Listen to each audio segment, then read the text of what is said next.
Hey there YouTube, Far North Racing here. Just doing a little video to show us the latest addition to our shop. This 1947 Delta Milwaukee 14-inch bandsaw, which, as I have a look over it,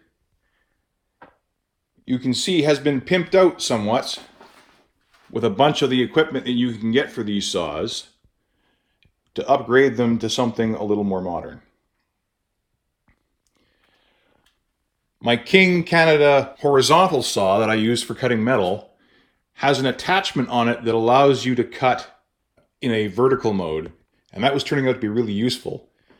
But it also requires you to install and remove a table every time you want to use it in that function. So I found this saw for sale on Kijiji for like a ridiculously little amount of money.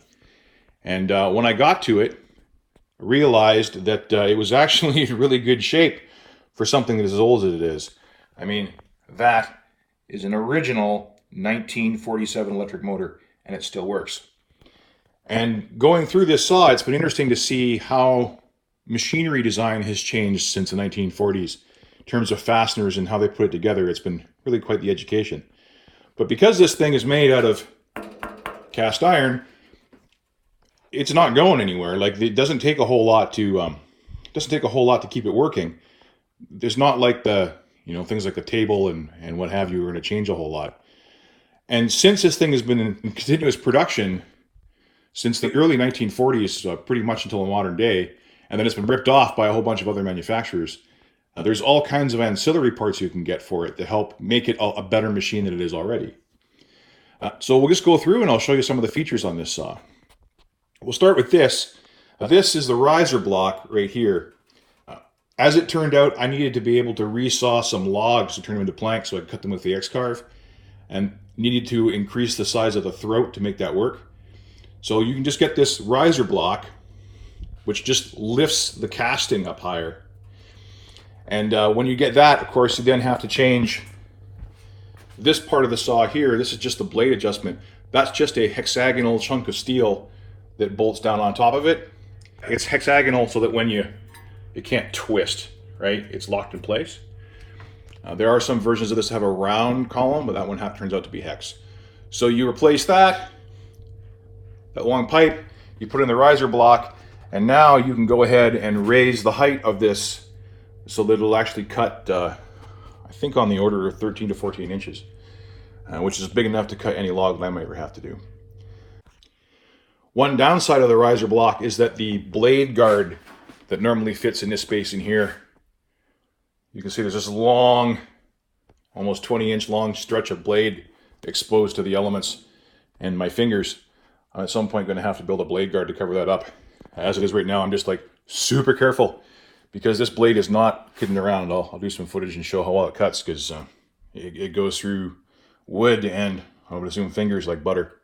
Along with that, we have down here this Carter blade guide, which replaces the OEM style rubbing block with some bearings, and they're all independently adjustable so you can control the blade track there.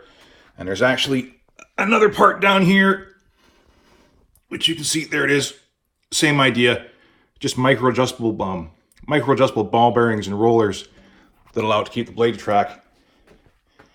And along with that, the seriously worn out table insert has been replaced with a polyurethane one cut to fit. So now the blade tracking on that is like completely laser-like. It's the blade doesn't wander at all. We also have here this Craig fence, which has this nice measuring capacity in it. So when you go ahead and move it, you can set it to a precise distance. And that fence is it's all squared up against the table.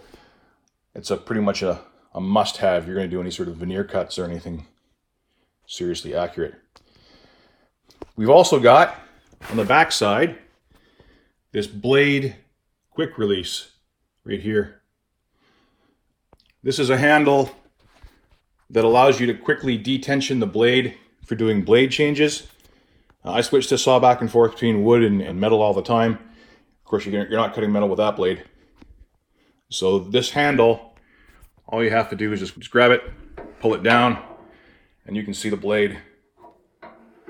And it doesn't really show it very well. That tensions and retensions the blade, so you don't have to spend a tremendous amount of time screwing with this tap style tension adjuster, which is a giant pain in the ass. So with that quick release in place, the blade guides and the fence, plus there's also some urethane tires inside of the wheels. They're normally made out of leather, but you can get aftermarket urethane tires that fit on there. Just keeps the blade tracking smooth.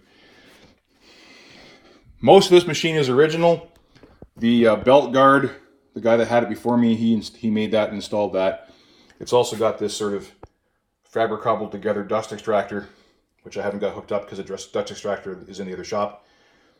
It doesn't blow dust out of there, it's just a chance to be able to clean out the bottom of the housing. And then, of course, the redneck style ON OFS switch. But there you are. I got this for like $300, probably spent the same amount of money in adding the extra Pimp My Ride stuff. And now I have an extremely functional saw. In fact, let's go ahead and shoot some footage of that. So here we just got ourselves a little chunk of 2x4. I've got the fence set up to be like a 1/16 of an inch away from the blade. I'm just going to go ahead and cut this and see what happens.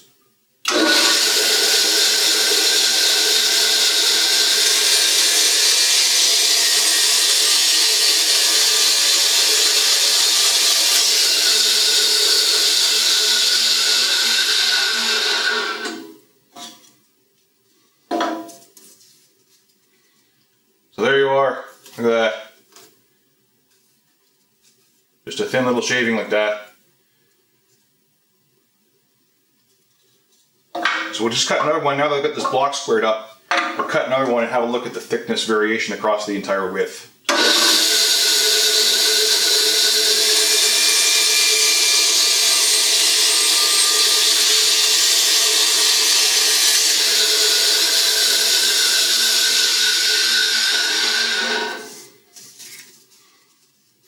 Look at that.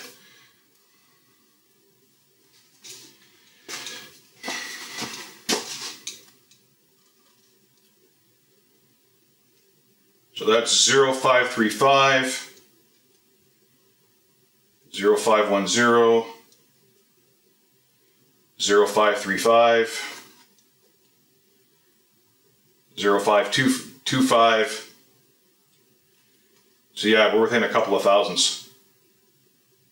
054. Not bad for tree carcass. So anyways, that's our newest tool. Thanks for watching. Let me grab my beater.